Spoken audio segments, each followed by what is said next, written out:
Hello, welcome to Jibrin Angle on Owuleke TV. My name is Jibrin and this is my angle. We are here today with Barrister Austin Manta to actually give you an update of the NLC federal government. Maybe I should call it a face-off. Yeah, it is a face-off, of course. So I think we shall be giving you an update on what is happening and what we should expect. And we shall also be juxtaposing it with the 300% minimum increase, salary increase for judicial officials. I think those are the things we shall be talking about today with Barrister Austin Manta. We hope that, as always, that Barrister Manta will give us, will enlighten us more on all that we need to discuss today. Thank you so very much, Barrister Manta, for joining us once again. Thank you. Again, for those of you who do not know Barrister Manta, he is a legal practitioner of about 40 years, not about, precisely 40 years. This year made him, think about a couple of months, a few weeks ago, made him the 40th, made it the 40th year in active practice. So when he is referred to as a very senior lawyer, he is duly referred to as a very senior lawyer who knows his onus. Thank you so much, Barrister Manta, once again.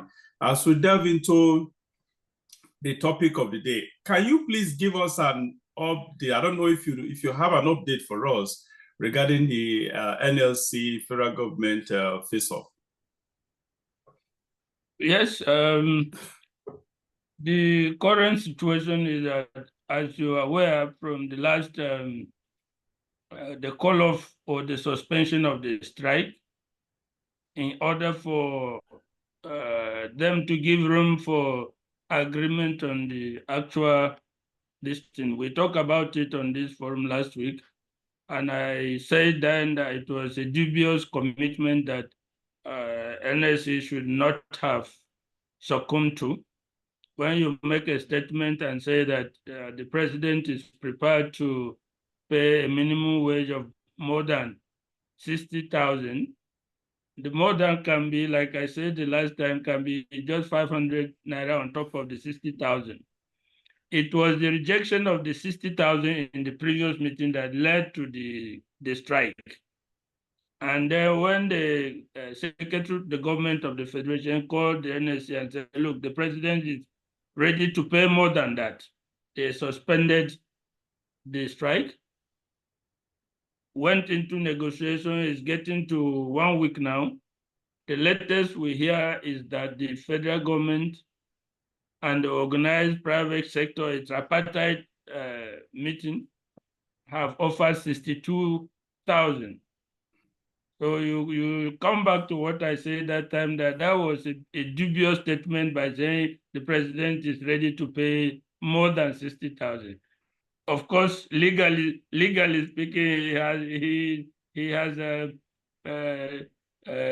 increased it. Yeah, he has increased it, but it does not make any sense. Yeah, it does not make any well, the rumor of even though we heard that the government has debunked that. What about the 105,000?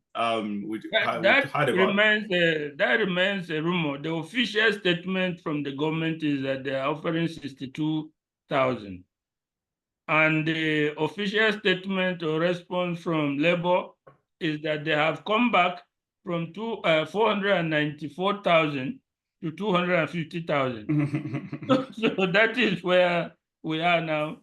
The government is offering 62. Labour have come down to 250,000. So if there is no impasse, we are probably going back to the strike. Yeah, in the first place, that calling off the strike wasn't. Obviously it was hurting everyone, especially the middle class down, from the middle class down more. actually. But however, it was a foolish idea. I noted it last on our last show. It was a very, very foolish idea. You do not, in anything you are doing, momentum is important, especially when it comes to national issue. Momentum is very, very important. They lost that, and I don't think even if they call back, if they go back to the strike, I don't think that thing will, it will no longer hold water. They made a mistake to have called it. Nobody does that. It took you weeks and probably months, not months. It took you months, not weeks, sorry. It took you months, for God's sake, to really, really prepare for that strike. And all of a sudden, the same strike, eventually, you called off the same strike 24 hours after this same strike that took you several months to prepare. It was so foolish. I don't know who, it was ill-advised. I don't know who advised them to do that. Unfortunately, it's a fully, I don't know why multiple heads will be bereaved of common sense. Multiple heads in the sense that it is not the NLC president alone that makes decision. It's an entire, we have the executive council that probably involves more than 10 people on board. So it means that okay, obviously it's possible they had some dissenting views in their midst, but probably the ones who chose to go to call off the strike were actually more in number. But honestly, for those who actually were in the and on the side of calling off the strikes temporarily, honestly, their heads actually were just are bereaved of common sense. It was foolish of them to have done that, and they're not going to get anything better good from the federal government. They are not ready to actually do anything. They're not sincere. The problem with the federal government is that they are not sincere about it. They just, especially the government of Tinubu, it just sees, in fact, even the 60,000, he feels he's just doing Nigerians a favor, sort of. So that is just the unfortunate thing. Now let's just oppose it with... just like you said, I forgot to mention that we have a history of this. It should have been very apparent to Labour that over time, this issue of wages, increase in wages, minimum wage, not just this government, previous government, the government has never been sincere at any point in time. So this point should have been apparent to them. They are in the Labour, they have been here. They know that the government does not go into this kind of negotiations with any sincerity. They want to maintain the privileges of the political class, and giving out more money is like taking away from what they want to that's the point. We'll definitely, we'll get back. They never go into this thing with any form of sincerity. And in this case, they had the momentum in their favor. They were going to, by the following day, they had put in place structures to shut down the oil production. And the government was in panic mode. That's why you see them made that statement. This was very apparent. Everybody with sense could have seen that the government was reacting to the threat to shut down the oil production. Labour would have used this to coerce the government for something more tangible, of course, more reasonable for the workers. You but, don't. All of a sudden, before you say Robinson, they called up the strike. Yeah, that's the point. They handed the advantage to government. Already, if you see the comments that are going on, most of which are sponsored by the government, serious attack is already directed at Labour on shutting down the national grid. So you can even see that we are now talking against shutting down the national grid. What if you now talk about shutting down the oil production? You will see that everybody will now descend on you. So they handed over the advantage to the government. They are in a weaker position now. Yeah, that's the point. Whether they go forward with negotiations or with strike, whichever one they choose, they are in a much, much weaker position now than Absolutely. That is why I said, honestly, calling the strike back again, they would not. They lost that support. They lost that momentum. You don't negotiate. You negotiate with your opponent at his weakest moment. That's just the mistake they've made. A sort of at that first 24 hours of the strike, they actually held the federal government in the balls. That they really pushed the federal government to the edge. That's the truth. And that was the position. At that position was when they could have been able to actually squeeze out something tangible from the federal government. But they gave them a breathing space, because at that point they were already choking the federal government. And they released that choke. And now the federal government has garnered momentum to fight it back. I don't know which people, these are supposed to be brilliant people heading NLC or the labor union, the entire labor union. Well, I don't know why they were this foolish, a sort of very, very foolish. There are two possibilities here. It's either they were bribed, they were induced, financially induced, or they are just outrightly foolish, incompetent leaders of the labor union.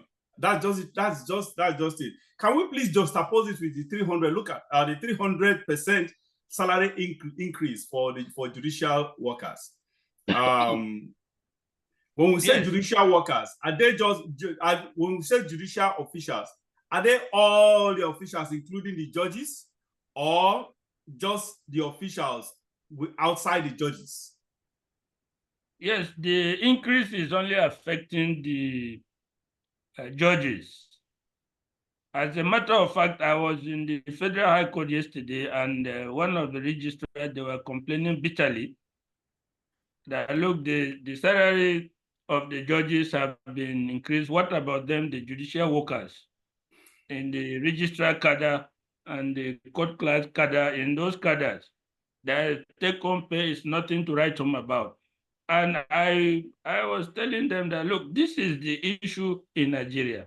We do not want to consider things and take a wholesale approach, a holistic solution to a problem. If you increase the salary of the judges and leave the judicial workers, you have just solved a part of the problem, because the judges do not exist alone. They do not work alone. They are supported by a complement of staff that help them to perform. So you go and increase the salary of the judges and leave the complement of staff that work with the judges. It's not going to work that way. You have not solved the problem. Yeah, you see, the problem with this is just a thank you gift to the judicial. That's why I asked that question. I wanted to know the distinction in this. I wanted to identify the distinction in this salary increase, and you have just made it clear to me. It's obvious. It's obvious that this is a gift to the the judges. That's just it. The judges has never been this corrupt. This is the corruption that took place after the 20th presidential election. It's just it's unprecedented. It's unprecedented, and that is the reason why Bola Tinubu is just. That's why they did it. The judicial whatever they did it. We've had that issue of complaint here and there over the years. Like judicial our judges are not well paid or blah blah blah blah. But it's never been that intense, because it's never been intense, because the judges they make their money. The corrupt ones especially, they make their money. The salaries are just nothing to them, so they make their money through corrupt means, through politicians and other means, sort of through bribery and other stuff or whatever. So it wasn't that intense or whatever. But you can see that the president is saying he's just giving them a gift, a thank you message to the judges, nothing else. They've done well for him. They've given him power from the back door, not from the people. So what do you expect? The president, of course, this is just a peanut compared to what they did for him. Sort of. So And that is just the unfortunate situation here. I don't even know why. Otherwise, what else could one have thought of? What other reason, if not gratification? A sort of, this is just gratification. Why do you have to? The judges cannot, do not and cannot operate in isolation. A sort of, so the judicial workers are part of the judicial system. Without the judicial workers, there is no judicial system, because the judges cannot do most of these things they write or whatever. The write-ups, the judgments, the research, and other stuff or whatever. They are not, these judges are too lazy. They are too lazy. They are not the ones that does all these things. Most of these judges are not that brilliant. A sort of, they are not that intelligent to be able to do researches, write judgments, and do some intelligent, some really smart stuff on the bench. So it is the judicial worker that does all these things. They are behind the scene staff who are the oil that wheels the oil of judicial wheel. So for the president, from the government to isolate, to distinguish, to separate, to put a wall between the judicial workers and the judges, they lack empathy. That is one. Secondly, it is insensitive, and thirdly, it is wicked. And that is just it. And that is the major reason why people should just view this as a compensation, as a thank you message from the president for what the judiciary did, the kind of the rape the judiciary put on the national polity, a sort of. So that is just it anyway. Let me add that as long as you do not approach the problem facing the judiciary in a holistic manner, you have not solved the problem at all. The problem of the judiciary is not just lack of adequate remuneration to judges. It's far more than that. The corruption that has eaten deep into the judiciary from the lower cadre up to the highest cadre has been going on for a while now. A corrupt judge will not be satisfied with the salary. I think we are coming to that. That's one of our topics of the day. We shall actually be talking about that soon in our subsequent topics. Sort of. Yeah. So I think that is just it. I don't know if you have any other thing to add with regard to this topic. No, we were talking about the NLC, and then we entered into the judiciary salary or whatever. We will take it along the way, just like you said. Okay. All right. Thank you so much, Barrister. I think we shall be moving to the next topic. Once again, before we move to the next topic, if you are just joining us, this is Jibrin Angu coming to you on Weleke TV. We have been having conversation with Barrister Austin Manta, who is a regular guest on this show. Barrister Austin Manta is a legal practitioner of 40 good years. When I say 40 years, I mean 4 decades in legal practice. Sort of. So he is a political analyst, a public affair analyst, a legal analyst as well.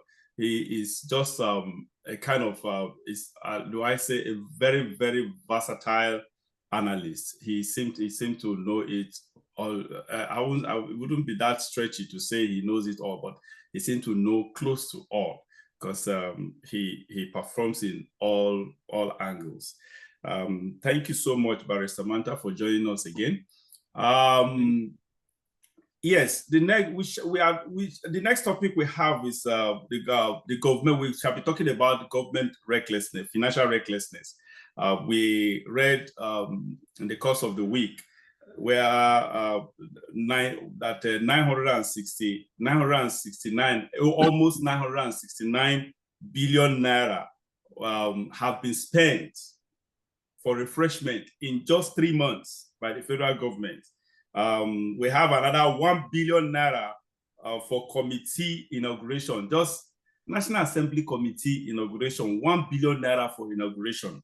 And we also read about the subsidy, about 5 point something, about 5, I think 5.3 or 5.6 trillion naira that have been set aside for fuel subsidy that we all were told that, excuse me, that the fuel subsidy was gone. That was what Bola Tinubu told us on the 29th of May last year, that fuel subsidy is gone. That was his statement.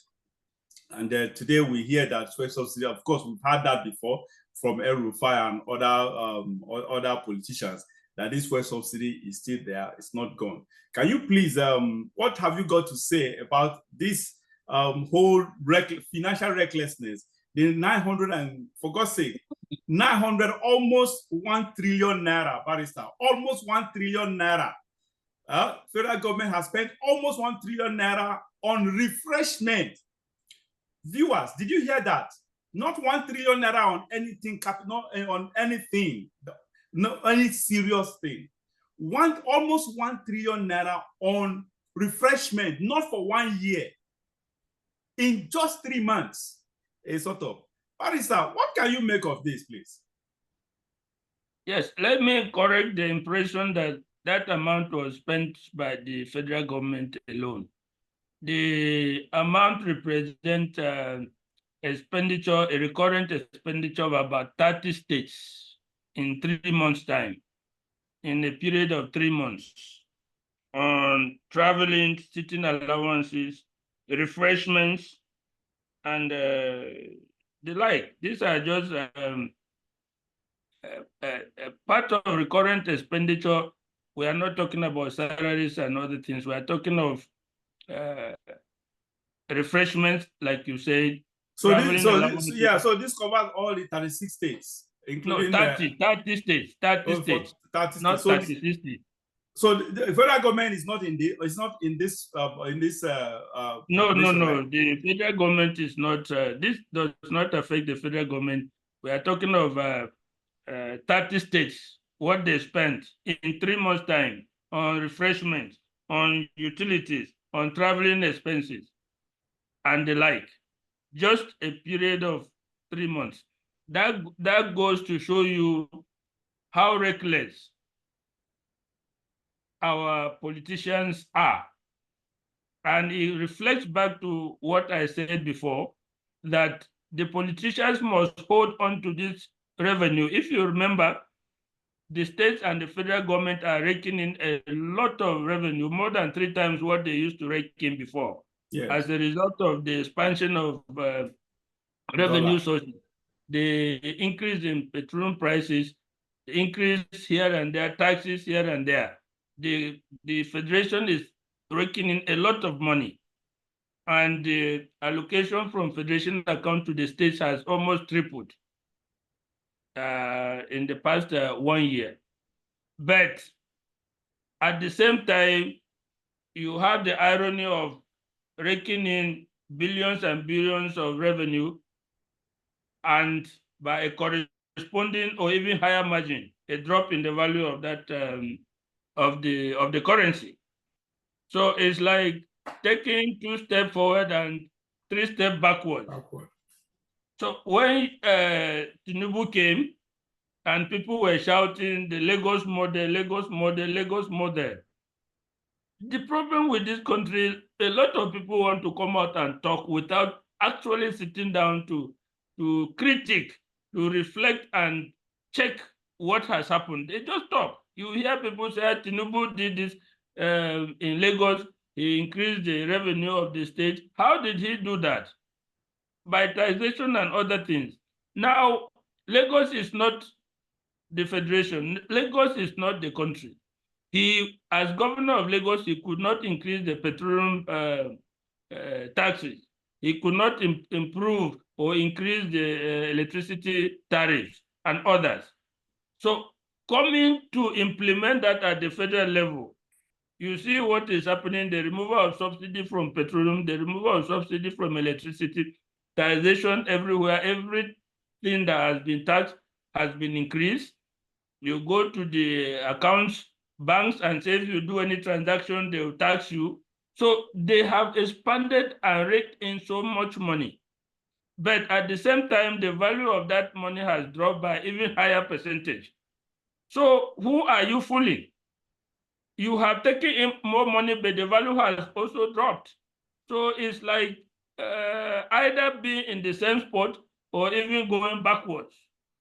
So let people sit down and understand the backwardness of thinking that our current political leaders have. They look at it from the surface. Our people say that if you look at the elephant from any angle, the elephant is large and huge. You will not know that it's hungry until you look at the underbelly of the elephant. Only then will you know if the elephant has eaten or not. If somebody is looking at the surface, he will see the amount of money coming in. Now sit back and think for a while. What then is the value of that money now vis-a-vis 2 or 3 years back? You will see that the whole increase is wiped out by the depreciation of the naira. So that is not a progress. That's not a forward movement of any kind. At the same time, the political class must hold on to this money, hold on to it for them to take care of themselves and their unwarranted privileges. So they have to resist sharing this with workers, sharing it with the rest of us who do not have access to public funds. So that is what is happening. The recklessness, starting from the head.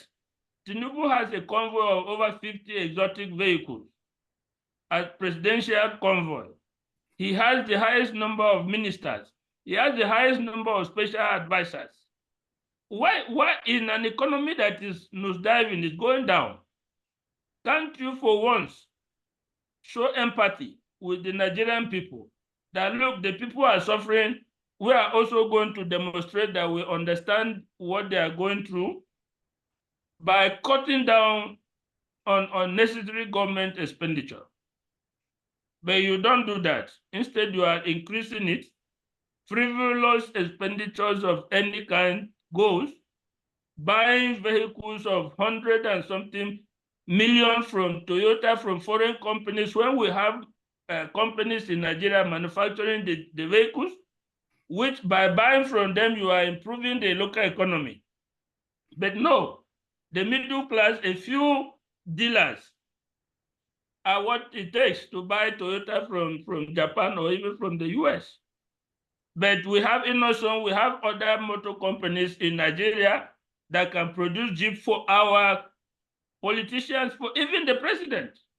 Why are we not patronizing? Why are we not funneling this money to the local economy? We are sending all the money abroad, buying every kind of luxury items we want. You see that is the problem. That is the problem. You mentioned Bola Tinubu has the highest number of ministers and aides here and there, and convoy. What do you expect? You have noted it much earlier. You've been sounding all this alarm that Bola Tinubu has never been. He was never prepared to be the president, to really lead in a very, very sincere manner. So he didn't prepare for it, and all he wanted is just power and absolute power. All he wanted is just to amass wealth and share this wealth within his cronies. That's exactly what he's doing. That's why he's broadening, even when the country is finding it difficult, the country's economy is finding it difficult to breathe. This man is still choking our economy even more by bringing in more and more liabilities, left, right, and center, employing liabilities, just like you noted, including buying things, foreign things, when we have the locally made ones that whatever you want to do, you are buying, like you said, we buy Toyota, we buy Mercedes, we buy BMW for our officials, including commissioners of police. I watch commissioners of police driving BMW cars. The IGs, they're all foreign cars, for God's sake. I don't know why Nigeria will always copy the bad part of the West. We copy so many things from the West, but the ones we copy are those that favors the powers that be, that favors the very less than 1% of the public, the Nigerian public. The things we copy from the West, from the Western world, are things that are not beneficial, that are not in national interest. They are all in personal interest. That is what we copy from the Western world.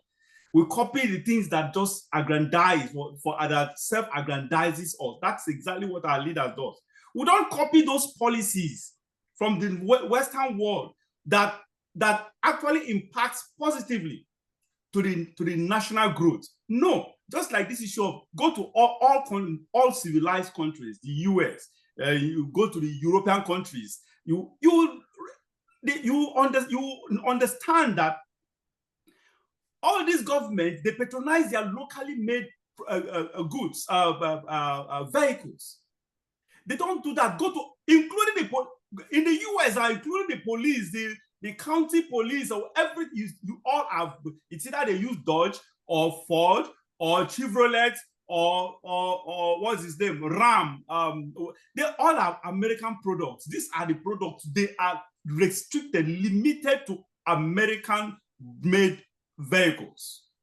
Go to Europe, the same thing. Go to UK, to be precise, the same thing. They patronize their locally made vehicles. But instead of us to copy this part, what will actually make impact, positive impact for Nigeria and for Nigerians, we don't copy them. Why can't we copy this patriotic aspect of the West, where they are compelled by policy to patronize their locally made vehicles? But no, including state governments, local governments, federal governments, all of them patronizes. You hear last week, was it last week or last week? Was it Imo or Abia State, whatever? They're spending 150 billion to import vehicles for government officials. Kaduna State, the same thing. Other states, federal government, of course, what do you expect when the father actually, what do you expect from the state? When the federal government actually does something, the state definitely will copy. Whatever the father does is what the children want to emulate to do as well. That's exactly what is happening. So you see, that is the problem. Look at Dangote. Dangote will be talking about local refinery by 100% Nigerian private refinery. Now we have achieved that through Dangote.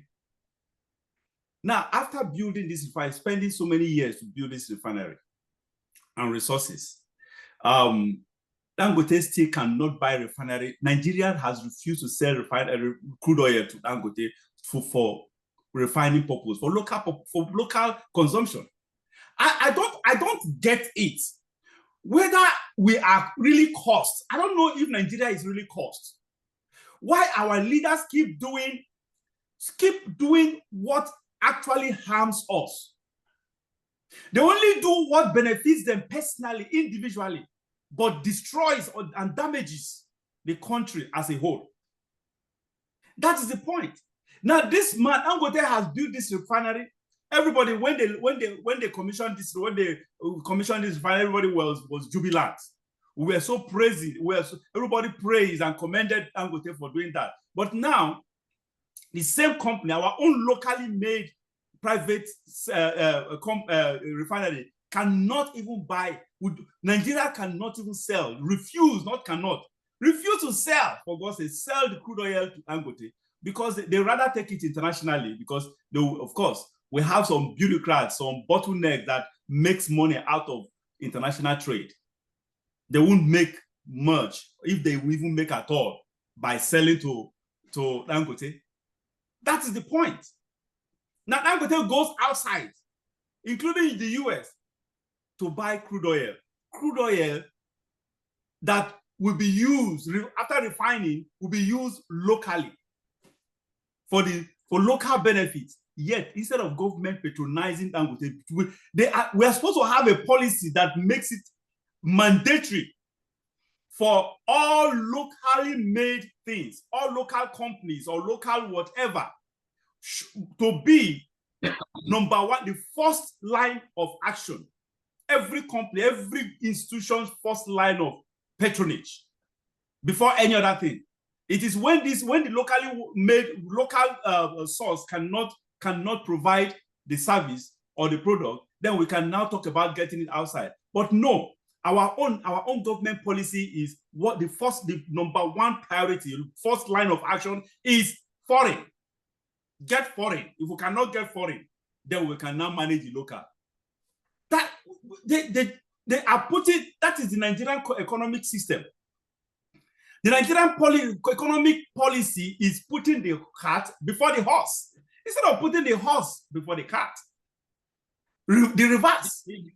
It's even senseless, because when you consider that, just like you mentioned, Dangote's refinery today, we would have been happy that local refineries are coming up, not just for purposes of employment, giving employment to our youth, but for purposes of bringing down the price of products manufactured in Nigeria, the PMS, the other products associated with the refinery. But how can that be when he is sourcing his crude oil from far away US? When you take the CIF, cost insurance and freight, of bringing crude from US down to Lagos, where his refinery is, he will by the cost time his production, when he factor it into cost of production, the price that he's supplying the fuel here is going to be high. On the other hand, you can supply him crude from Lagos. So there's no transportation cost will be cut by more than 90%. So at the end of the day, when he produces the PMS and other products, the price will, of necessity, come down. But nobody is looking at that. So at the end of the day, what is the benefit of the local refinery to Nigerians? There's none. None. So you see the lack of sense in some of these things. I would have thought that anybody coming to rule Nigeria, first of all, we have a monoproduct economy by and large, no matter what people say of non-oil products. As of now, in the foreseeable future, we'll still have a monoproduct, that is oil. In order to lift up Nigerian economy, we must have a deliberate policy. Remember, our OPEC quota is about 2 million, 2.2 million. For the past 7 years, we have not been able to meet up that quota. At the time that production came down to 600,000 barrels per day. Because of oil theft. Not that we do not have the capacity. Not that we do not have the capacity. Because of oil theft. The crude was being stolen. That is it. Now they have tried to lift it above 1 million and something.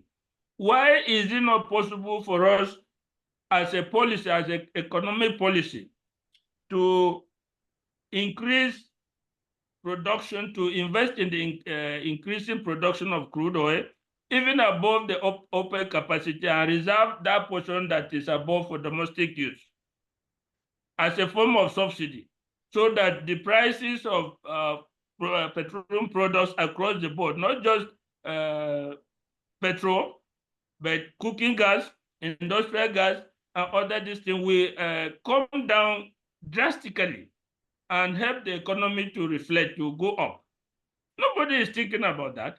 It can be a long-term project, 4 to 5 years, to increase production of crude, but the earlier you start, the better. The hard work that needs to be made, to be done, so that we can see our future tomorrow being better, it's not being done. That is what is happening. Which government is coming to lay the foundation for Nigeria's advancement? You don't see the policies. Those policies include this hard work. Okay, I will start this thing. It may not even mature in my tenure, but I have laid the foundation. Let the next government come and build on it. Let's increase. How is it that Saudi Arabia is allowed to produce 5 to 7 million barrels of crude oil a day? Compare their population to our population. Honestly. We have 200 and something million. How many people do they have? But you now go to OPEC and you share the petroleum quota based on the amount of crude oil, reserve crude oil you have. Yeah. You do not argue for your population, which is what you can use. That look, you may have this more than me, but I have a larger number of people to take care of. Yeah. And in the short term, we can produce even up to 5 million barrels. Not that we don't have, we can produce up to 5 or more. Yeah. If we invest in the infrastructure that will make that production. Yeah. Why can't we do that? To take care of this kind of population we have. So there's no hard work. It's just, it's as if we are already a developed country. They mirror the United States. You know, US spends money as if there's no limit to money. Yeah. They give 100 and something billion to Ukraine. It does not affect them. They do so many things, money, whatever the Congress amount they want, they can put. We don't have that luxury. The dollar does not belong to Nigeria. We have to do the hard work that will make us earn the foreign exchange that will make our economy to go. China was faced with a problem. Like I mentioned this on this show before. China was faced with a similar situation that Nigeria is faced with. Do we continue to be buyers of foreign products and be slaves to Western nations, now even Eastern nations, China and Asia? Or can we also come into that fray and begin to produce and sell our products? That's the question. But our leaders are not thinking like that. When China was faced with this problem, they closed their country. That is it. They closed the country and started their internal manufacturing. Yeah. They sell spies across the world. Still, whatever technology you come and bring it will protect the patent here in China. You produce. Within a few decades, look at where China has come. They have now come to a position where they are comfortable to compete with the rest of the world. So they now open up their country. Even the opening up was in a measured way. Yeah. That they will not be overwhelmed by foreign competition.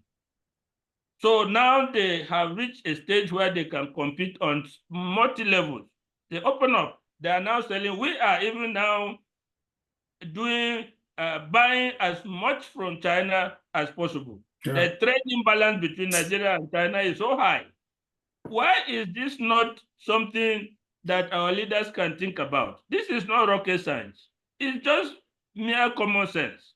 Honestly, Barrister, it's terrible. Honestly, let me be frank with you. You and I, we know that some of these things, just like you have brilliantly put, our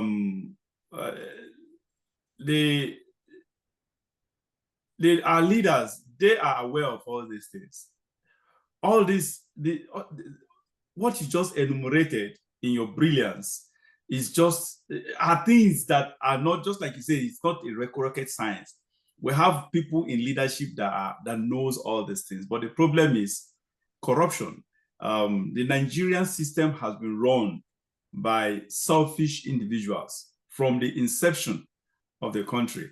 Unfortunately, instead of getting better, it's gotten worse. And with President Tinubu, who bulldozed himself, who stole the people's mandate and declared himself through the judiciary, the corruption in the judiciary, the president declared himself the president, and through INEC, through INEC first, then through the judiciary, he sort of declared himself the president.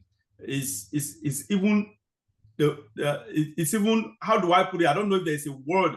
I'm trying looking for a word to actually that can outshine what we can refer to as the worst government, the worst unpatriotic human being that will ever lead this country. I think that is just, Tinubu is the worst unpatriotic Nigeria that can ever, we don't know of the future, that has ever ruled Nigeria. That man does not have any sincerity of purpose. He does not have any iota of patriotism in his file. I think what he is doing is just deliberately punishing Nigerians. And that is why he does all his policies since he came in. His entire policies have been geared towards damaging Nigeria further instead of making repairs. That is just that's the unfortunate situation we'll find ourselves with a very wicked and insensitive leader called Bola Tinubu. Barrister, I think let's move to the next topic of the day. Once again, viewers, as we move to the next topic of this show, we have been discussing about the Nigerian polity, everything about Nigeria on this show. This is Jibrin Angle. My name is Jibrin, and we have been having conversation with our erudite guests and regular guests on this show, Barrister Austin Manta. Once again, Manta, thank you for being with us. Now, the next topic we shall be talking about is has to do with Kaduna State.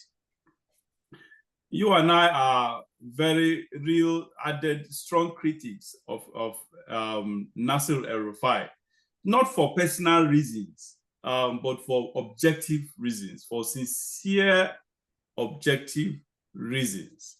And that is just like me. I always tell people something. Look, I do not have permanent enemies. I do not have permanent permanent friends. What I have is permanent objectivity, principles. I have permanent principles. So if you are my best friend and this day you begin to do things the wrong way, I turn your enemy. So what I hate in people, I don't hate people. I don't hate personalities. I hate the vices in them. I hate their dispositions. I hate their actions. The day they turn away from those bad actions, I will turn the same 180 degree to begin to commend and to like. So even the devil, if the devil repents today and chooses to do the right thing, I will also begin to like the devil. That is the way I live my life. So that's why I don't have permanent enemy or permanent, I'm not a permanent critic of anyone. I criticize your conduct. That's what I do. So, and that is exactly what I have for several years. I've been a very strong critic of Nasir El-Rufai for all the vices you can think about, because he has a lot of them. El-Rufai, his arrogance, his pride, his bossiness, his abusive nature, everything, his corruption, his lies, his manipulative nature. He's just everywhere. Everywhere around negativity. So that is just it. Barrister, we all had what happened, the report from the State House of Assembly about El-Rufai. It's not a surprise to you, neither is it a surprise to me. It's not a surprise to several of us that have been following what's his name, Nasir El-Rufai's antecedents, his actions over the years. He's he's always been a hypocrite. He's always, as for the FCT minister, as a BPE chair, the DG then, to FCT minister, he has always been the hypocrite. He's always been, wherever he finds himself, he pretends to be fighting for the masses. He pretends to be fighting for the real thing, fighting for the right thing, while he is behind the scene, in the secret, behind the door, and within the closed doors, he is just looting and looting the treasury of whatever institution he finds himself heading. So, Barrister, what is your take on this El-Rufai story of where I think one of the assembly member actually rightly said, called it, is it massive looting? Is it mass? I forgot the word he used. Massive looting of the Kaduna State government. Exactly. The report coming out from the House of Assembly Committee is not surprising to some of us. particularly those of us who have been in Kaduna State for a long time, who have witnessed the government come and go, and who also happen to know the man in issue, that is the National El-Rufai. It did not come to me as a surprise, and it has not come to a lot of the citizens of Kaduna and political watchers as a surprise. The man is a garrulous person, just like you describe, arrogant, self-conceited, and deceitful. He came, I recall that before he became governor, we had an association called Kaduna Progressive Forum. This was made out of, Kaduna Professionals Forum. This was made out of professionals, doctors, accountants, lawyers, in different fields. And I recall that he sent his manifesto to us to critique for the benefit of his government if he was elected. And we divided ourselves into committees and looked at some of the issues. We picked the issue of education, where his first priority was school feeding. And we noted in our priority. Sorry, Barrister, can you please give me a break? Give me a minute. I need to bring in Onibio on the show. I think it was actually late. Do. Yeah, please, hold on. Sorry, viewers, we had to go on a pause to actually invite our next guest, but we seem to be having network issues, so we'll definitely get him on board as soon as we get the notification. Please go ahead, Barrister Manta. Yes, I was making a very important point to underline my disregard for El-Rufai and his lack of integrity. We had an association prior to his coming into office when he was campaigning called Kaduna Professionals League, where we professionals came together to try to influence things. So he sent his manifesto to us to critique, and we divided ourselves into committees, education committee, to take care of the various aspects of his manifesto. The education, I'll just give one example for the sake of time. The education manifesto that he had, the top priority for him was the feeding of the school children. And we sat in the committee and looked at it and said the feeding of the school children could not be the first priority in the education issue. Number one, the training of teachers ought to be number one. Then school infrastructure, schoolrooms. Up to today, there are children in primary school that are sitting under trees in Kaduna State. So we prioritize the training of teachers, the school infrastructure down like this, and we now put the school feeding among the last.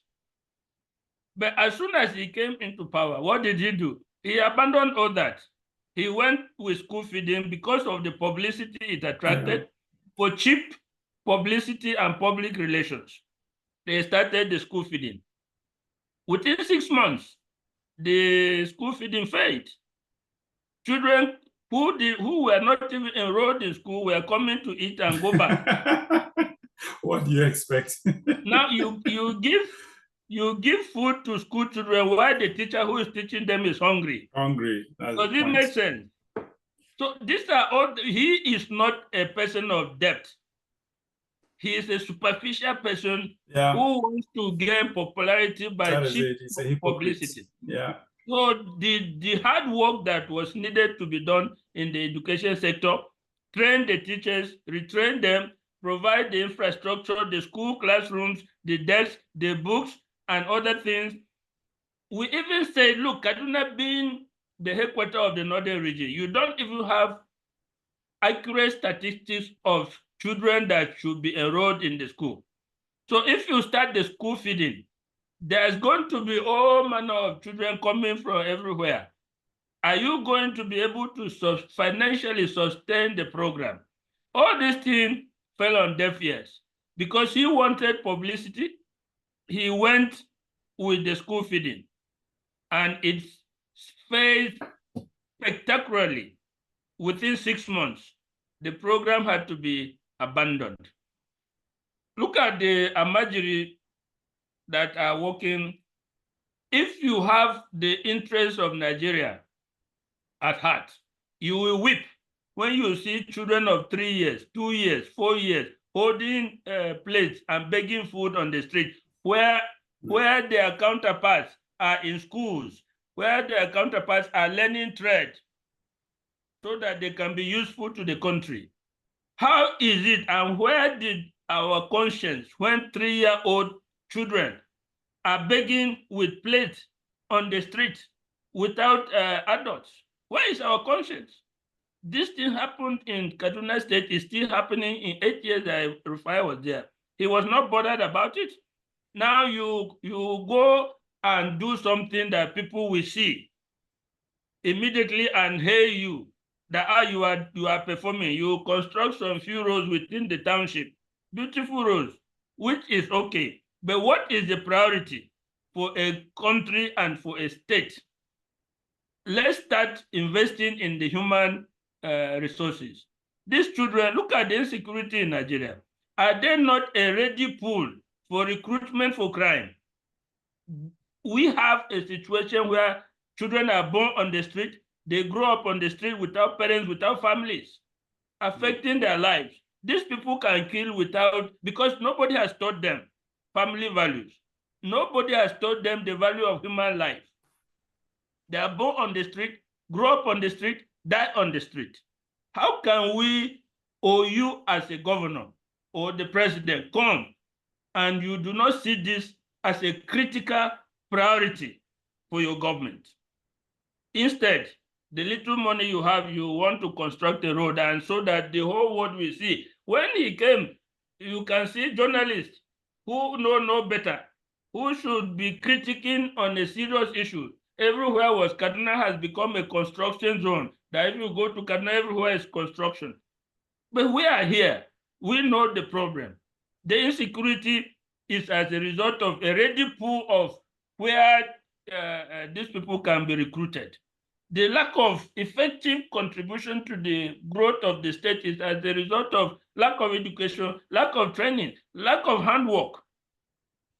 And it is continuing. How can I, in good conscience, give a pass mark to a governor who came and saw all these things and made other things his priority? Construct a few roads so that you can publish it, people can take pictures and say you have. And look at the amount that we are talking about. Hundreds and hundreds and hundreds of billions. For God's sake, where did that money go? These few roads that are not in, we are talking of most of them 3 kilometers, 4 kilometers. They are township roads, 4 kilometers. They are short roads, yes, not distant roads. Apart from this, what will you say Rufai achieved in Kaduna State? Nothing. Under his watch, insecurity was... He dismissed 27,000 teachers in the first instance. Yeah. He didn't pay them a kobo till today. These people have been in the profession, some of them up to 30 years. They have families, they have dependents. You came and dismissed them from a pensionable employment. You did not pay them their entitlement. You did not pay them anything. Is that governance? Is that good governance? Are they not going to be them or their children? If only 1% of them take to crime, will it not overwhelm the state? So when anybody is talking, that report, I think is even generous to him. In my own estimation, that report is generous to him. When the senators in his first term, Shehu Sani and the other senator, 3 of them blocked his request for $350 million loan. He engaged in a vicious campaign. I heard him say that if the people should rise up and not allow any of these senators to step foot in Kaduna. He said it. He made sure that they did not even get the ticket of the party. Yeah, primaries. To go back. But look at now, where did all this money go? A person who came prioritizing repainting and refurbishing of civil servants' offices, when their salaries are not paid, when their allowances are not paid, but you go and refurbish and repaint their office. Is that the priority? So we are here, we are in Kaduna. The land racketeering that El-Rufai did in 8 years is unbelievable. He has left over 500 court cases for incoming government because of seizing people's land. So it was a total maladministration, camouflaged by dubious sponsored publicity that El-Rufai has performed this and that. We that were here, we know that he did not perform anything. All right. Thank you so much there. But when it comes to El-Rufai, what do you expect? That is who he is, sort of. So I did not even mention the religious tensions that he deliberately created and propagated during his 8 years. Okay. Let's bring in Olusegun Onubio on set. I think he's trying to join us. Hold on, viewers. All right. I think we have Mr. Olusegun Onibio on set. I think he has joined us. Can you hear me?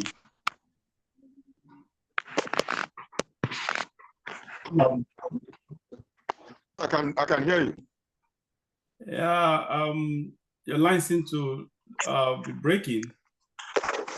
Can you hear me clearly now? Okay, yes, I can hear you clearly now. Yes, thank you so much for joining us.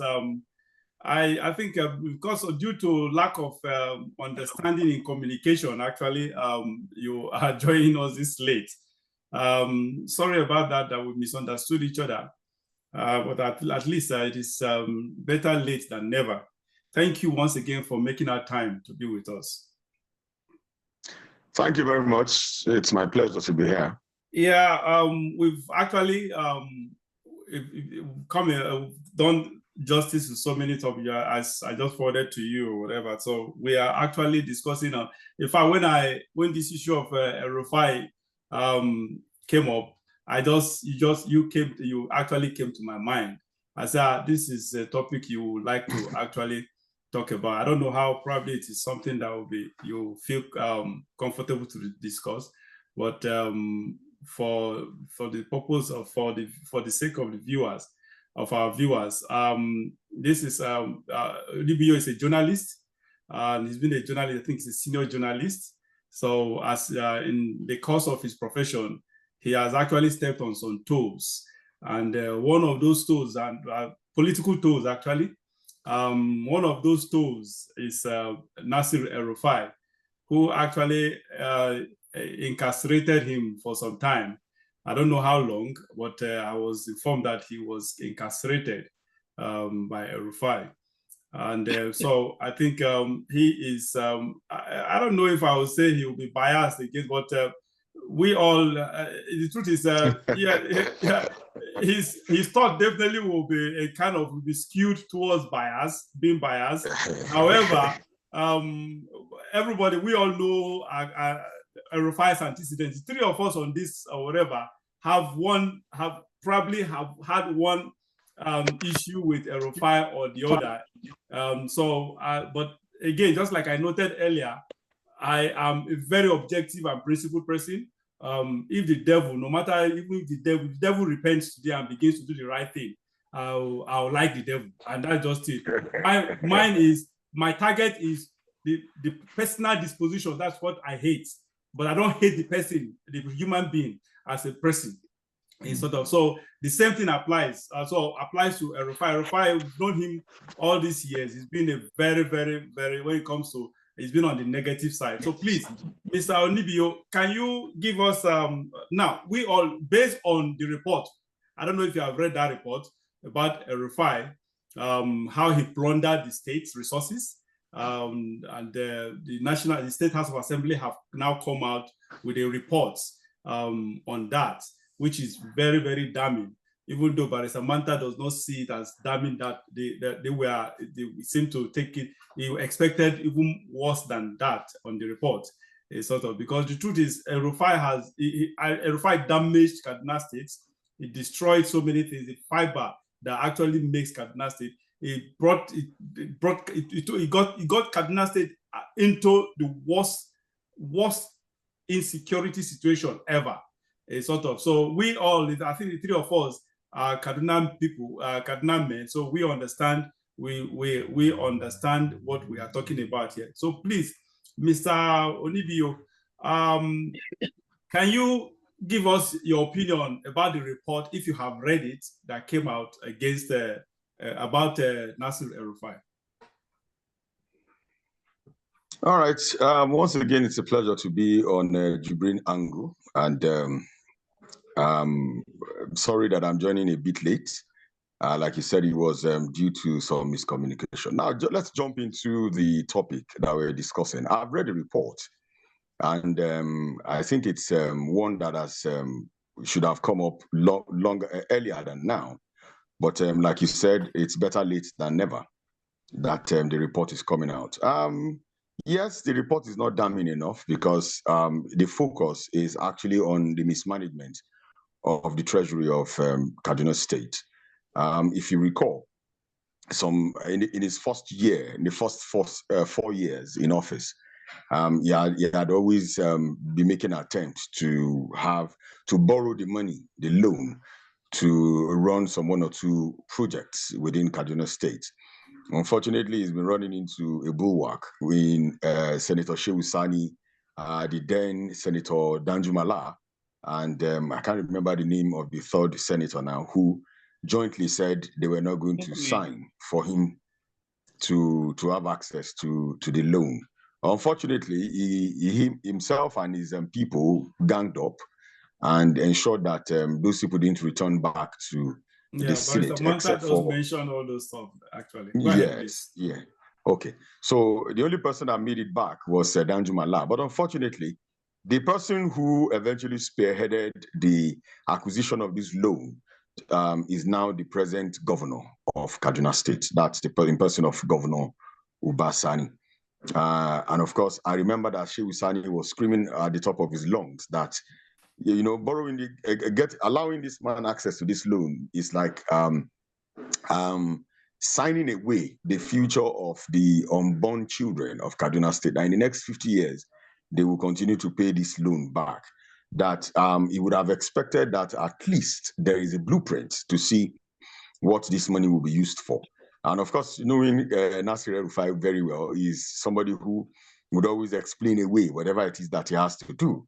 Unfortunately, he decided that what he was going to do was turn Kaduna into Dubai of some sort. And in doing that, he went on to grab people's lands, destroy people's properties, and went on to build super malls almost everywhere that in Kaduna State. Go to Kaduna South, go to the northern part of Kaduna, anywhere you go, there are super malls with nobody patronizing those super malls. There is one big one right now, right inside where we used to have the rugby field in Murtala Mohammed Square. If you know Crocodile Club very well, towards Muhammadu Buhari Way, on your way to Amdala Hotel, that area facing the Amdala Hotel is now a super mall, sort of. And we have them littered all over Kaduna State. And of course, there were stretches of roads that were built, yes.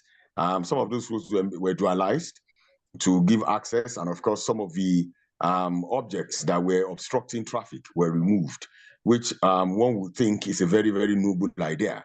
But I keep asking the question, what is the economic value of some of this infrastructure to Kaduna State, as it were. Yeah, you're not going to have, yes, you're not going to have toll gates on these roads. You're not going to have any way that you're going to take back funds to pay back what it is that you have borrowed. So that's one of the reasons why people are kicking against it. And over and above everything, he went after people's properties and destroyed it. And I'm not sure if some of those people were compensated, but because I have from a reliable source that some of these properties that were taken were resold to some individuals who decided to, also build their own mini malls, sort of. And it is what it is right now. I think it is coming at the right time, and I hope that at the end of the day, the governor would have the heart to see this through, and of course invite, because it is not just enough for you to indict him and say, oh, he has taken XYZ amount of naira away from the state coffers. It is also very important that you put up a case against him. If you don't legalize it, if you don't have the security agencies come after him, probably the EFCC or the ICPC or whoever it is that is going to prosecute him, then it's going to be a futile exercise. There's no point writing all of that and detailing all of this information without having taken action on them. So I think it behoves on the governor now, that's Ubasani, to see that these things are not just written on paper, that justice is seen to be served to the people of Kaduna State, especially as it concerns the money that was signed off. Because while reading the excerpts from the report, it was reported that 70%, I heard this long ago before now, I had some of those documents with me, where it was reported that 70% of what was taken was spent on people who were, what do you call that thing now? People who go around to see, more or less like a research, people who do like a survey of what will be spent, the distance that will be covered, and what the building or what the infrastructure would look like and all of that. Some of these firms are firms that are not even registered, and monies were cornered.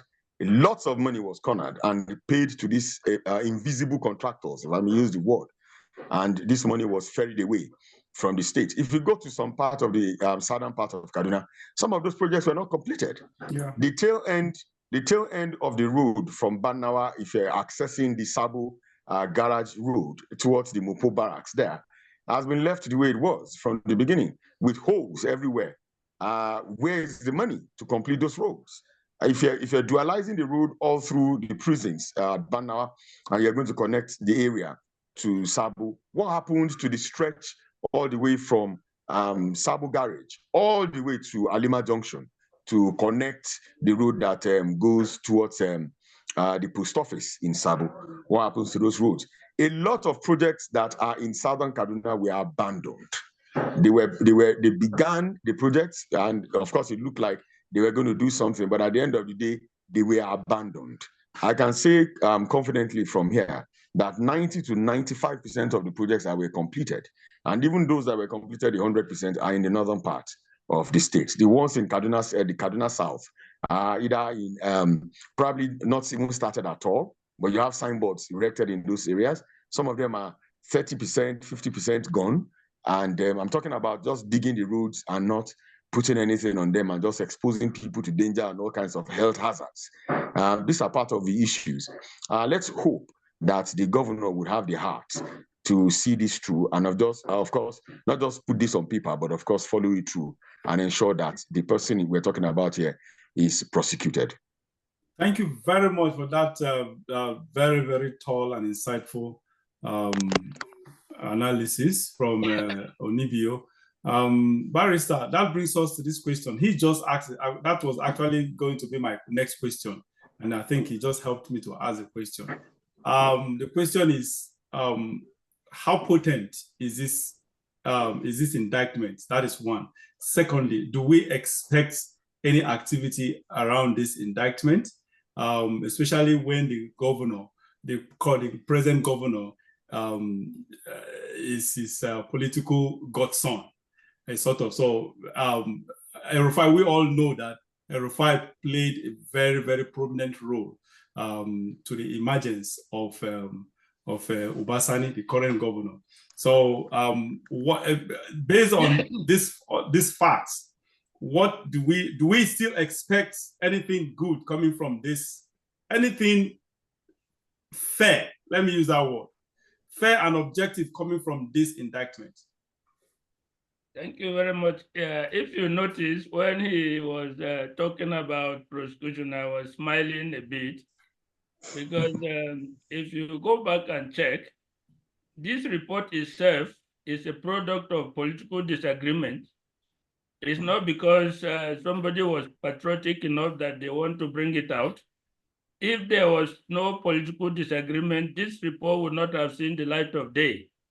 So going forward, you will expect that the political issues that will be thrown or has been thrown up will determine whether this report will see the light of day, whether this report will be acted upon, and whether the person involved will face justice.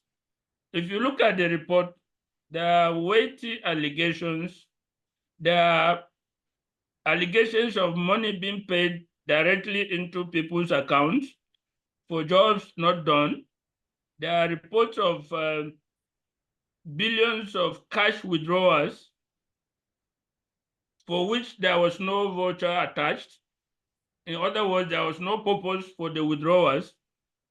The report constitutes a summary of serious plundering, but whether it will be acted upon or whether the person involved will face justice is another issue. Let us hope Nigeria will not happen to the report. This is not the first time something like this has happened. I can point to other instances when Wike came to power in Rivers State. He had a Judicial Commission of Inquiry that indicted Amaechi of 82 billion naira. They even petitioned the EFCC, but because he was in the good books of the president, he was a minister, and he was a close ally of the president, nothing came of, nobody has ever acted on that report. Various state governments have come up and taken up the plundering by their predecessors, and nothing has come of it. The one in Kano that we talk about today, the present government is trying to prosecute Ganduje, but it's not going anywhere. He has even refused to come to court to answer to when they sent it to EFCC. EFCC did not do anything. They had to use the state government Minister of Justice to file charges against him in the state high court. He has refused to go to the court till today. So the going forward on this thing will be determined by the political alignment or no alignment, as 2027 is the issue. It is because of a revised perceived action towards 2027 that you see this report being brought up, and its acting upon will be dependent on how they perceive him as a threat coming to 2027. If there's political alignment, you will not hear anything of that report. But if he's perceived as the greater threat, that is when you will see them dusting up this report and trying to use it to silence him, not really to return or recoup what has been lost, but in order to silence him politically. Now, I look at the report and I see as a lawyer that there's a very weighty questions that ought to be answered. Some of them to be further investigated by the EFCC and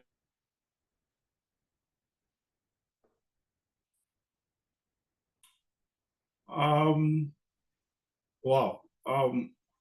Barrister Manta was making a very good point. Unfortunately, his line has frozen. Okay, while we wait for him, and possibly ICPC, okay, he's back. And other will happen, like I said, depends on. Yeah, okay, Barrister, you're back. Yeah, your line kind of froze. Oh, I thought you people were hearing me. Honestly, your network froze, so we didn't hear, and you were trying to make a very salient point. Can you repeat the last few statements you made, if you can? Where I think the last thing you said was, oh, I think I can't. Sorry, just keep my mind. Anyway, that's fine. Let's Yes, move to. Can you hear me, Barrister Manta? Yes, I can hear you. Okay. I can hear you. All right. Anyway, let's move on. Now, even though this question is supposed to have, I actually wanted to ask the same question to Onibio, but I think he already answered it. He too seemed to express that reservation on the things in the light of the day. Actually, and I think I have the same opinion with Barrister Manta, that this is just political, and they just want to a kind of they want El-Rufai, a kind of this is dog whistle to El-Rufai, to say, okay, they decided to bring this as a teaser. That's my opinion to him, that look, we already have something against you, so don't misbehave politically. If you misbehave politically, we have something to nail. So that is just a weapon, just like you said. It's going nowhere, just for political reasons, for political purpose, nothing else. They will just hold it as a weapon for blackmail. That is just a weapon to actually keep him on track, to force him to remain on track, based on their whosoever will actually be coming up against him or whatever. Just like you noted, for any political future, sort of, if it stands to be, if it becomes a threat to whosoever comes up to be the leader or whatever they are vying for, whatever, they will use that to actually put him down, shut his mouth off. That is just it. Now, I don't know if Onibio has something else to add to this topic. If not, can you hear me? I think your mic is on mute. I think there's okay. Yes, I can see you move now. The last part of your statement there was a bit off. Oh, really? Can you hear me? Yes, I can. Okay. Please. The last part of my statement was I asked if you have anything to add to this topic we just talked about, El-Rufai's matter. Well, there seems to be a problem with your network there, I guess. Oh, really? I think if there is anything with okay, yes, I can hear your voice now. Yeah. You can hear me now? Yes, I can. Okay, please. Okay, do you have any further thing to add to what you said about El-Rufai? If there is none, we can move to the next topic.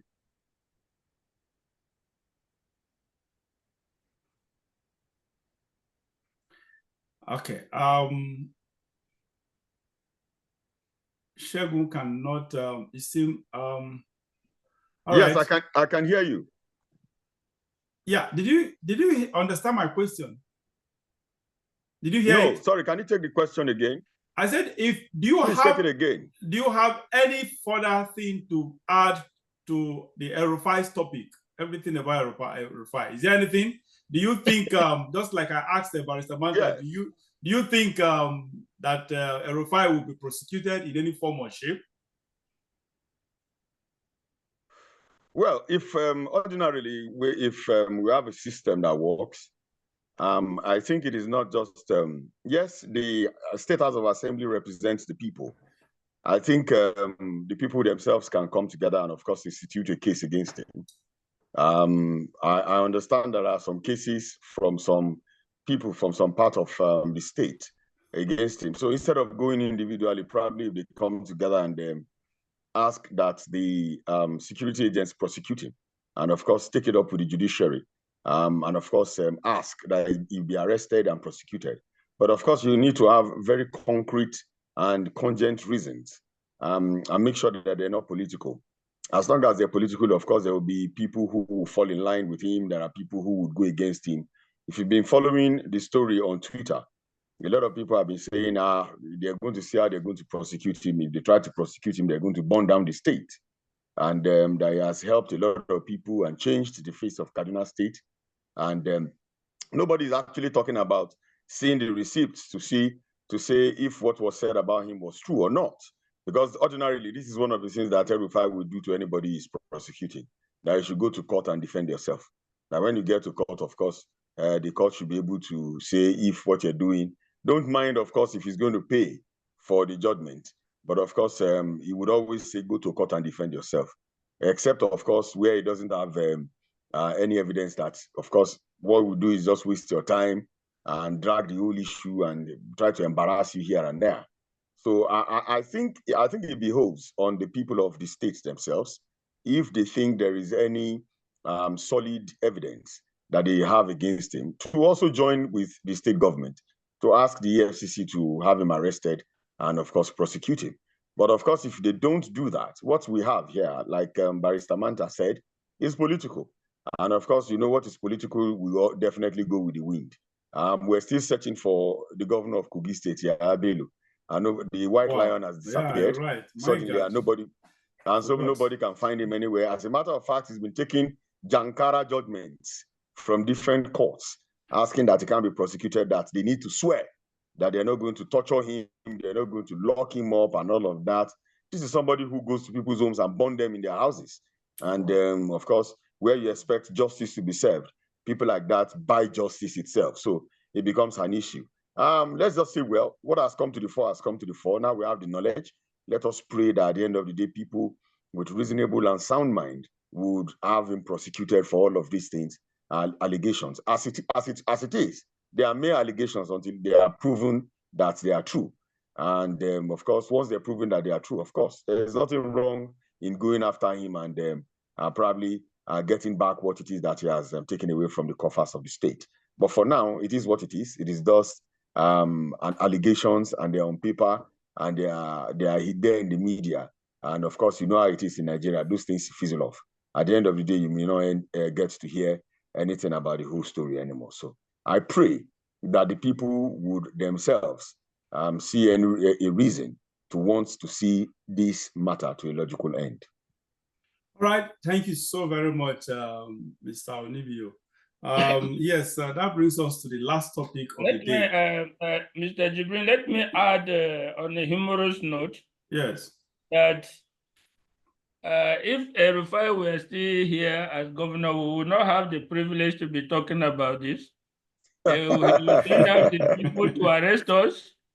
Wherever even we run out of Kaduna, he will make sure that we are arrested wherever we are and brought back and charged to court here in Kaduna. Yeah. Wow. That man is a beast. Honestly, he's just a beast, unfortunately. All right, we'll move on to the next topic. Before then, once again, if you are joining us, if you're just joining us, we have been discussing on several matters arising and those issues that borders the Nigerian polity. We have been doing this with Barrister Austin Manta and Olusegun Onibio as our guests, special and regular guests, that of Manta and Onibio. This is his second time on this show. So we appreciate, I actually appreciate everyone's presence here. Thank you for gracing our screen. And that being said, once again, we shall be talking about the last topic of the day. We shall be talking about the judiciary, the corruption in the system, actually, that actually borders both political and judicial tendencies or lines. So the question is, which is to blame for the Nigerian woe, the woes that we have on Nigeria today, the bane of the country? What is it? Where is it from? Is it from the political angle or from the judicial angle? Well, so many of us majority will say the politicians are the cause of the problem. Yeah, if they are the cause of the problem, what should be the solution? Who should solve the problem?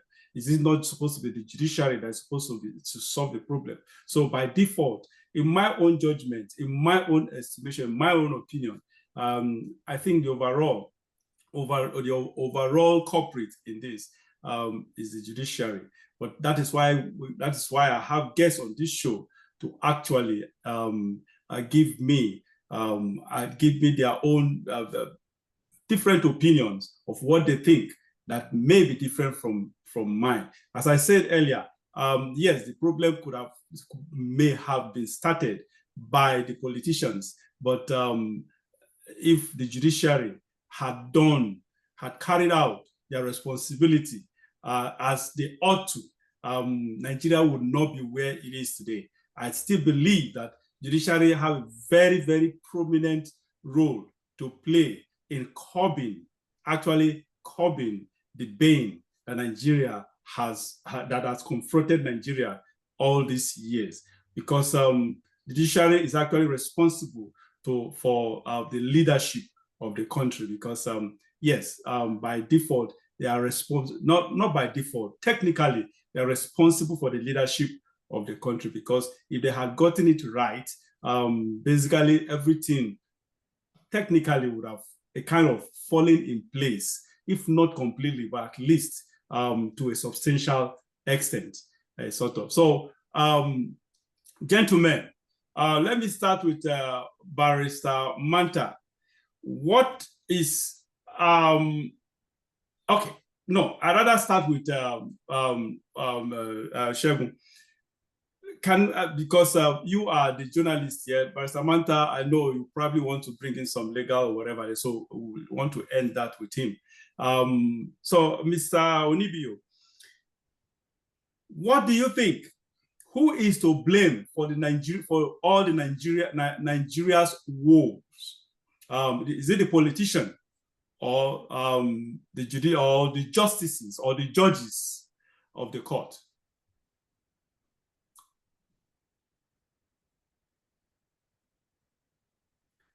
Your mic is muted. Okay. Can you hear me now? Yes, I can. Can you hear me now? Yes, I can. Please go ahead. All right. All right. It would be very unfair for us to single out the judiciary as being responsible for the woes facing our country, Nigeria. I was going to say from the beginning that we all are responsible for whatever it is, the kind of mess that we're in as a people. I'm saying this with all confidence and authoritatively because you saw what happened recently with the issue of the NLC-TUC strike. How many Nigerians would back up the NLC-TUC? Some people will tell you that it is not their business, that whatever it is that the NLC-TUC is doing is business between themselves and the politicians who have grabbed power and are occupying our lives right now. And of course, once you have that spirit of, if you're unpatriotic to any cause that moves a people forward, then of course the problem stems from you. So it starts from the home before it gets to the larger society. The home being the subset of the larger society itself. A lot of us show this nonchalant attitude towards issues. When something happens to somebody who is close to you, how do you react? A lot of us will be like, there was this write-up on social media some years back. I don't know if it precedes now, where somebody was trying to describe a situation of a man, that a man's problem would start from the beginning and he starts to complain and scream and shout. And his neighbors will say, oh, that man is always screaming. They would rather shut him up than help him. Then eventually when the man dies, they would, oh, you should have told us now that this is what he's facing, so that we would have been able to help him. Then at the end of the day, they will now bring out the billions that they would have given him to assist him to get out of the situation, to bury him. So it's very easy for people to give you money to your people to bury you than to give you money to stay alive. So that is the same kind of spirit that we imbibe as Nigerians. When the EndSARS strike started, and people took to the streets and said, look, we've faced a lot of problems from the police, and we need the government to do something about it. How many Nigerians supported the strike? It may not have gone the way we wanted, but of course, they were passing a message that the police have become a menace to the society. What are we supposed to do as a people? The only issue that I would have with such kind of movement is you must be able to tidy up what it is that you want and be able to put it in perspective so that government will be able to run with it. SARS is not just the one that needs to be banned, it is the police that needs to be reformed. Way back, we used to say that the entry level for the policeman should not be just WAEC. I think some form of education should be there, at least to secondary school level, before you can become a policeman, because then your orientation would have changed. Then, of course, it's also very important for a policeman to be a psychologist, for instance, than just employing somebody because the person needs a job and you hand a gun over to the person without psychoanalyzing the person to see if the person is psychologically fit to run the society. So this also spreads to the political circle, the political sphere, and of course, which has inadvertently also affected our judiciary. You cannot refer to the kind of judiciary that we have now, like the robust judiciary that we had when we had Karibi White, when we had Adolphus Wabara. Did I say Adolphus Wabara now? when we used to have the father of Charlie Boy,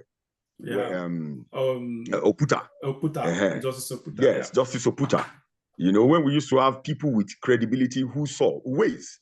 Yes, Justice Uwais. When we used to have people with credibility, people who are lettered, people who would look at a matter and, of course, look at the substance of the matter and, of course, be able to argue out, even if you're trying to hide anything, and dig it out and say, look, this is of conscience and of progress and of integrity. If this is wrong, it is wrong. Not like the kind of justices that we have now, where people can easily just, if you're affiliated to anybody in the judiciary, you can buy your judgment, or you have your judgment delayed until everybody is tired and the case is thrown out. Recently, you had a documentary on your site, on Oweleke TV, that dwelled on the judiciary, where some people, judicial professionals, dealt with the issue of how the law should go and how people should be prosecuted and what the law says about such issues. I think these are the kind of materials that people should look at, and of course see the angle of these justices. It is what you present to the judge, even if the judge has a knowledge of what has happened. It is how you present your case and what you have presented to them with the evidences that would determine how they would rule. They cannot pull judgment out of anywhere, out of sentiment, and say, because I don't like El-Rufai, for instance, and I think El-Rufai should go to prison, then he should spend 50 years. I should be able to argue before the justices that this is what he has done that is wrong, that is against the Constitution, that has brought harm, not just to the citizens, but of course the country, before he can be prosecuted. So it is unfortunate that our politicians have polluted and corrupted the judiciary so much that people these days don't even look at our justices with any pint of integrity and seriousness. You can tell from when the case of Atiku and Peter Obi went to the judiciary, and the Supreme Court was to sit on the judgment concerning the certificate of the now President Bola Ahmed Tinubu, and of course talk about the issue of forgery, talk about identity theft, and of course talk about the issue of drug prosecution in the US, you know, and everything that is associated to him. And people were going after even Justice Ariwola to see if they could find anything on him. And, you know, people had recordings of him having secret meetings with the now president and his allies, flying abroad to hold meetings secretly. You know, some of those things were exposed. What I would have expected a justice of that caliber to do, once you are found wanting in any situation, you excuse yourself from such matters and allow people of integrity come forth to discuss this issue. So, but if we're talking about people of integrity now, who in Nigeria cannot be bought, if we can have electoral umpire that will decide that will tell the whole world that they are ready for elections, but can't show us the results of our elections electronically, even after being signed into law and him swearing that we're going to have our results electronically transmitted, which means as you're voting, we'll see the counts as per the political parties. You know, it now became a difficult task that professors would have to sit down and be tabulating numbers, you know, and be calculating numbers, and at a point they would get lost, then they would return, and you would see some of the results are mutilated. So it's a cocoon of corruption that has become a kind of dress for all of us, from the police to the ordinary citizens, to the judiciary, to the politicians, to the National Assembly, for instance, who thinks the pressing issue for Nigerians now is to change the national anthem, not the issue of security, for instance. You know, for the National Assembly, who thinks that children should not get into the university until they are 18, instead of dealing with the issue of the curriculum to see how they can speed up education and make it better. So it's a potpourri of problems. And unfortunately, the judiciary, which is the hope of the last man, has also become affected so much that the interpretation that we get from our lords seems like the murmuring of people in a bar drinking alcohol. So sometimes since you can't trust the judiciary anymore, people no longer want to go to them for interpretation. Then as a last line, we also have a very, very faulty constitution as a people. And I've always advocated that unless we do something about that constitution as it is right now, we're going to continue to have problems. Because if you sit down and you put side by side some of the things that the then president, Muhammadu Buhari, did as president of Nigeria, you will find them in the constitution, because the constitution leaves room for some form of interpretation. You know, they will tell you that the interpretation of what is written in section 4, subsection 5, the judiciary is going to give you the interpretation. And of course, when it gets to the judiciary and they're going to give you the interpretation, they will not tell you that we're looking for a hand and what do you call it now? A conjunction.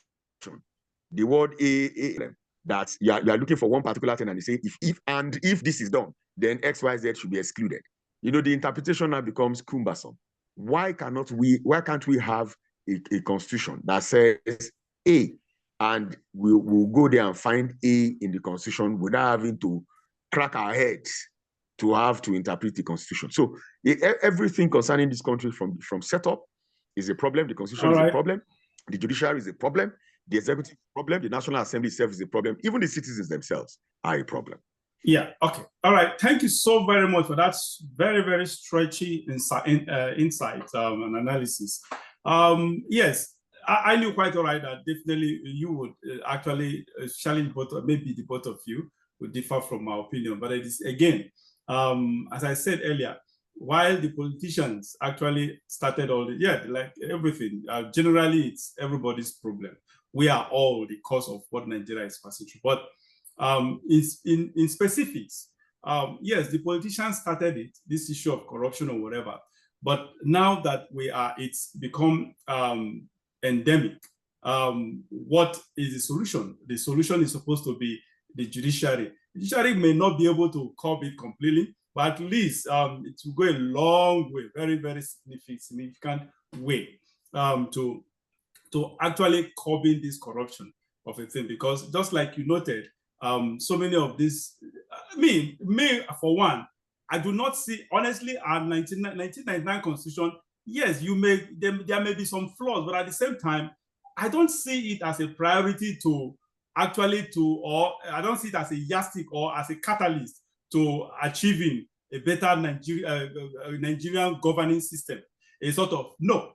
Honestly, I don't see that. I see if the constitution as it is today, honestly, if the right thing is done with the right people in place, just like you noted, that some of this interpretation gets to Supreme Court. The Supreme Court are the ones who actually, they don't make policies, but they define, they shape the policies or whatever. If they do things, if they pass judgments, they make their judgments based on principles and objectivity, the Constitution will still give us what we desire, that positive end. So I don't see it as a priority. Honestly, the problem is we, the participants, the implementers of this Constitution, that we are the problem. again, back to my point about the judiciary. Now we see them, judiciary, that's why you see, generally, we are supposed to see the judiciary as, that's why they call them my lord. They refer to them as my lord. We are supposed to see them as next to God, after God, the person on earth now. And that's why God arrogates them with that, or whatever. That's why this issue of judiciary was actually started in the scriptures with Moses.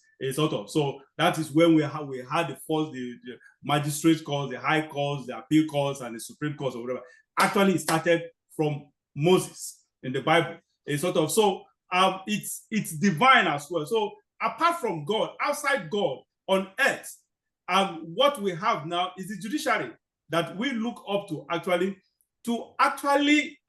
administer justice to everyone, every situation, sort of, and administer it the right way. So again, I still believe that, yeah, the politicians have done a lot of damages to the system, but the judiciary, if only the judiciary can do the needful, it will take us a long way. Barrister, that brings me to you. What is your opinion on this? Who should we blame? Yeah, just like Onibio pointed out, that, yeah, the blame is everyone. The general blame is everyone. Don't get me wrong. But no matter what, in every situation, while blame can go around, the blame is huge enough to go around. There are people that should be saddled with major blames, sort of, because you cannot be leader and you expect the elder to bear the same brunt of blame as the led, the followers. No. And that is why even God, the moment you are close to God, God deals with us based on our personal relationships with him. What a pastor commits a sin and probably doesn't go scot-free. God holds him accountable to that sin in one way or the other. Unlike a follower commits the same sin and God just God overlooks it, and the person just goes scot-free. So God actually deals with us based on our relationship with him. If you are a pastor very close to God, there are certain sins you commit that you will never go scot-free. God will hold you accountable for that. And so it should be applied, because that is the essence of leadership. Leadership should come with responsibility, and that is just it. So why we as followers, as citizens, the masses, part of the masses in Nigeria have our own blames, the major blame goes with the leadership. And that is just because it trickles down. The rot, they say the head of fish, the rottenness, the rottenness of a fish starts from the head. So I believe I'm of that school of thought that says that the head actually, that what I am as a common citizen, Nigerian citizen, if I were to be corrupt, I'm a product of my leader. So that is just the truth. You can only be the product of a leader, because a leader, a system goes by the tenets and the principles of the leader. So whatever a system is, the system is supposed to be the system is supposed to be a product of leadership, and that is the problem. That is why I still believe that, because we see the judiciary as the overall leader, we see the judiciary. I view the judiciary, and that's the way everyone should, because that is the natural law. A sort of, apart from God, in the governance of any nation, the judiciary is next to people they hold in high esteem. And that is my point. Barrister, sorry I have stretched this for too long, but I'm just trying to actually make a point of the reason why I still believe someone should take the major blame. And in my own opinion, the judiciary takes the blame. What is your own opinion, Barrister? Thank you very much, Jibril. On this topic, I will not wholeheartedly agree with you that the main blame should be apportioned to the judiciary. Why there is enough blame to go around? Remember, there is a reason why there's leadership. There's a reason why people entrust their affairs to leadership. The leadership is to guide the country and set it on the right path. Now, the leadership is exemplified by the politician. The judiciary or members of that profession are not supposed to be politicians. In Nigeria in particular, the one group that at every point in time has brought the country to its knees are the politicians. Whether it's in the First Republic, whether it's in the Second Republic, or now, the one group that has always brought the country to the precipice is the politicians. And the reason is that the average Nigerian politician is corrupt, is greedy, is unpatriotic, and his sole focus of looking for power is for his personal aggrandizement and personal enrichment. And when you get that politician in power and he begins to exhibit these tendencies, it's going to corrupt and taint every other organ or position of authority of the country. And we see this in Nigeria. The politicians have corrupted governance. They have corrupted the judiciary. They have corrupted the military and the security agencies. They have corrupted every aspect of the Nigerian life that they have come into control with. When you come to the judiciary, I will be the first to tell you that it's very unfortunate the level of corruption that is inherent or going on in the judiciary today. But don't forget that the judiciary is an institution that is confined in a certain way. They do not have professionally... Barrister, sorry to cut you short once again. Sorry. Now, I want you to add this to what you're saying. Now, one thing you should understand is that the judiciary, whosoever you call the politician, you people seem to magnify Nigerian politician as someone that is a kind of God that have a supernatural power to induce its prey without the its prey being able to resist this inducement. So these are whoever they are inducing. Remember, they are adult. They have decision. Corruption is a decision. It's something of the mind. You may choose to be corrupt and choose not to corrupt. If a politician approaches you to be corrupted, it behooves on you. It behooves you to actually resist it. So I don't know why. That's my point. Why do we have to blame the politician for bringing something to the table and the other person accepts that has every capacity to say no to it? And it's just like you bring something, an idea to someone. If the person accepts it, the person becomes an accomplice. If the person rejects it, that's fine. And that is why you say, both in law, you as a lawyer, both the accomplice and both the original culprit and the accomplice to a crime, both of them will eventually serve a punishment. Please go ahead. Yes, I will take into account the issue you have raised, but don't forget I was making a point that the judiciary is confined, is not as free as the politician is confined in the sense that the judge is interpreting a law. From time immemorial, there has been a dispute between various schools of jurisprudence.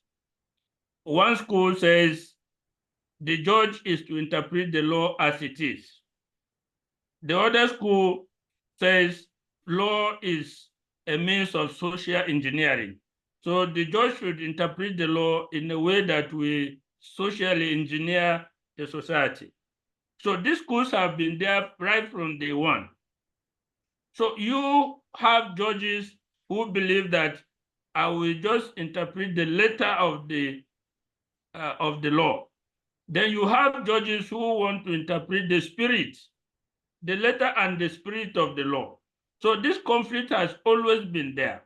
Now, when you now put it side by side with politicians interfering in the judiciary, don't forget that the judiciary are also human beings.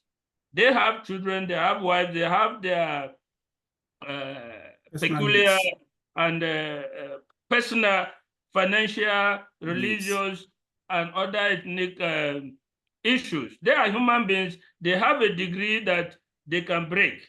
They have a level that they can go, just like any other average human being. The person, it doesn't have to be supernatural power, as you have to say. It has to be naira and kobo, and the influence of appointment of other largesses of government. It doesn't have to rise to the level of supernatural power.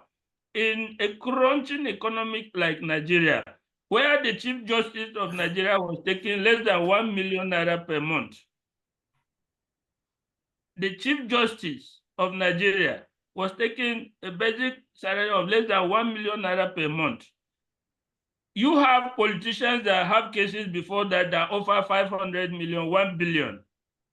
Now, you expect him to say no, but it's like taxing his humanity to the highest level. At a point, some of them will break. And over time, I'm not saying, don't forget that it is a build-up over a certain number of time that has brought the corruption to a level that we are now talking about. It's not a one-time interference. The interference and the corruption has been building up from the lower courts up to the apex court over time, whereby we now have possibly majority of the judicial officers being corrupt. I'm not saying up to today there are judges with integrity, there are judges that will not succumb no matter what and no matter their suffering. But a majority of them have their breaking point.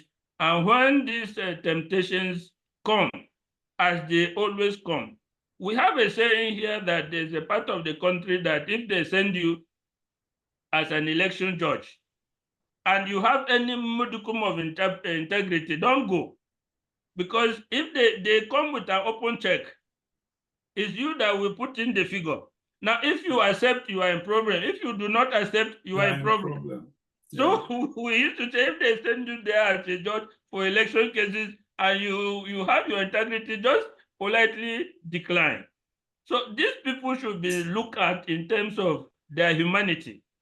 They have children to feed, they have dependents, they are in their old age, they need to take care of their health and others. And dangling these largesses, money, influence peddling, taking care of their children and dependents is as attractive as anything.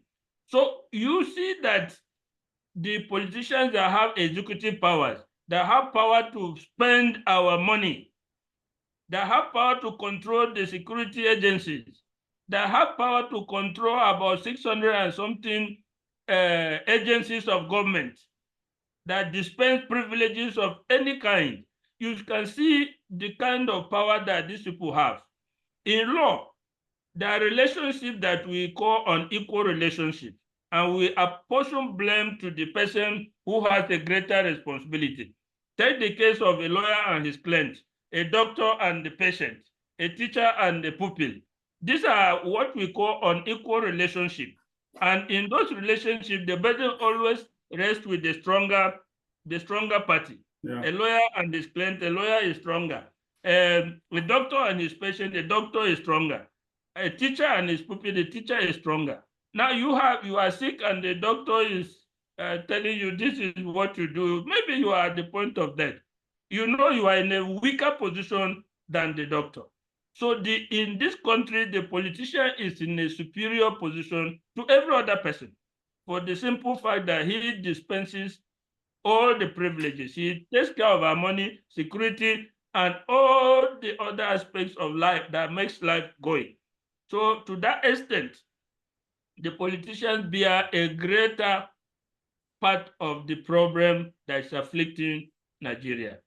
But we should also not underrate or minimize the burden that the judiciary bears, especially when it is recognized as the last hope of the average person.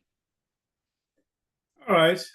Thank you so much, Barrister. I don't know if Mr. Onibio is still there. If you are still there, we are rounding up now. If you have, I have something that is off the chart that I actually want to ask Barrister Manta. I just came across it. I want to just know the legal implication of it. I want to know. Before then, can I? Because I want to use that to round up. Mr. Onibio, do you have anything to add to what we have said so far? Well, there's nothing really to add to, especially when Barrister has already wrapped it all up. It's if he who dictates, he who pays the piper dictates the tune. If you don't give people what they want, of course, they would go for whatever it is that they can get. So I still believe that the problem is all of us. We are all human beings. Our policemen they don't come from the moon, and neither do the judiciary come from Mars.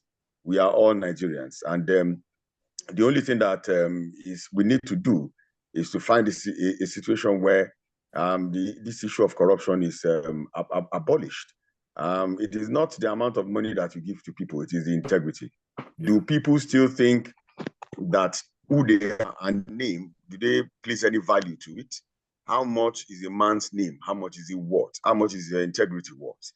If you have integrity, you have it. If you don't have it, you don't have it.